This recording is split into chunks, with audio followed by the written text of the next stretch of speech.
У сённяшнім аматарскім даследаванні з рубрыкі «Відавочна неверагодныя ўгародні» шмат аб'ектаў, але ўсе яны аб'яднаны ў адну тэму – мастацкі метал у архітэктуры гародні.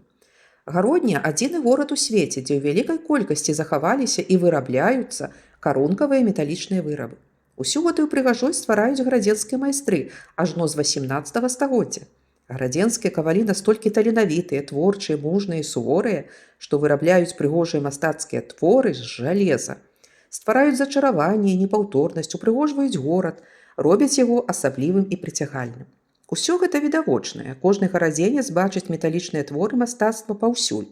А неверагоднае многія, магчыма, не ведаюць ці не заўважаюць, што пры знешнім падабенстве вырабы адрозніваюцца прынамсі метадамі выпрацоўкі, а менавіта каваныя і адліваныя.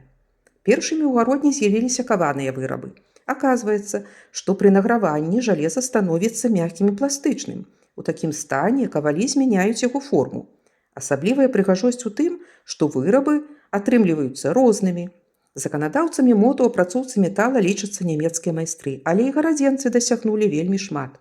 Пачатак і хуткі росквіт адбыўся ў 18 стагоддзі. У 19 сталі выкарыстоўваць стылі барока, готыку. У 20 найбольш народныя матывы і стыль мадэрн. Найбольш вядомыя гарадзенскія кавалі – Іван Калбыка, Іван Гвоздзеў, Абрам Берковіч, сем'і Гальскіх, Качанавых, Бароўскіх, Селеневіч. Гарадзенскія кавалі аб'ядноўваліся ў цэхі. Кожны цэх меў свае атрыбуты і сцяг, якія захоўваліся ў ратушы. Кузняў у горадзе было шмат. Многія размяшчаліся нават на адной вуліцы. Да прыкладу, 1875 год, вуліца Саборная, зараз савецкая. Працавалі кузні Сабалеўскіх, Шарашэўскага, братоў Гальскіх. Яшчэ, да прыкладу, вядома, дзе размяшчалася кузня Свідзерскага. Гэта вуліца Валковіча, 19, а ў доме номер 21 жыла сям'я Свідзерскіх. Гарадзенскія кавалі выраблялі вырабы для гаспадаркі. Цівікі, падковы, сярпы, матыгі. Таксама агароджы і крыжы на могілках і храмах. Стваралі сапраўдныя мастацкія творы. Балконы, брылі, краткі, агароджы, дзверы і шмат іншага. Прыклад каваных вырабаў. Жалезныя каваныя дзверы ў фарным касцёле. Выраблены ў 1744 годзе. Складаюцца з двух паловак. Кожная палоўка з двух створак. І складаюцца як шырма. Вельмі прыгожыя.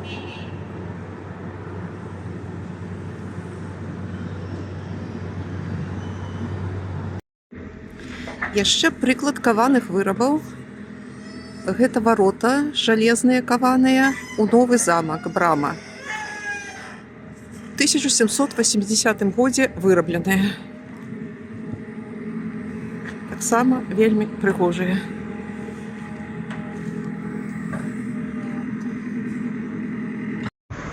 У гарадзенскіх кавалёў была і свая вучэльня. Была асобна габрэйская. На вуліцы Траецкая, 4. Вучэльня Брэгмана з 905 года працавала. Вось у гэтым будынку. Асобна для габрэяў.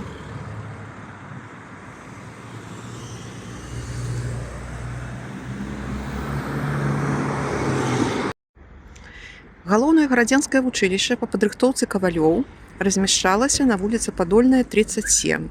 Оно называлася Александраўскае рамеснае вучылішча з 1880 года.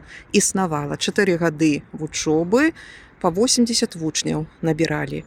Асаблівасць у тым, што прымалі са ўсіх сасловій. Усе станы маглі тут вучыцца.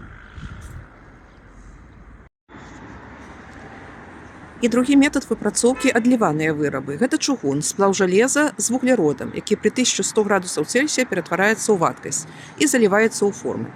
Такая вытворчасць карысталася попытам, бо была танной, але меней прыгожая. У гародні было мала заводаў. Да прыкладу, 1903 год чыгуналіцейны завод Файнгольда не захаваўся, размяшчаўся на вуліцы Артылерыйскай, зараз вуліца Захарова. Шмат вырабаў завозілі з Беластока, знакамітая фірма «Вечорка». Вось дзе прыклад, дзе захаваліся адлітыя вырабы, это улица Ажэшка, 22, брыль. І пажарная каланча. У пажарнай каланчы размешчана лесвіца. На жаль, паказаць не змагу. не дазваляюць туды заходзіць.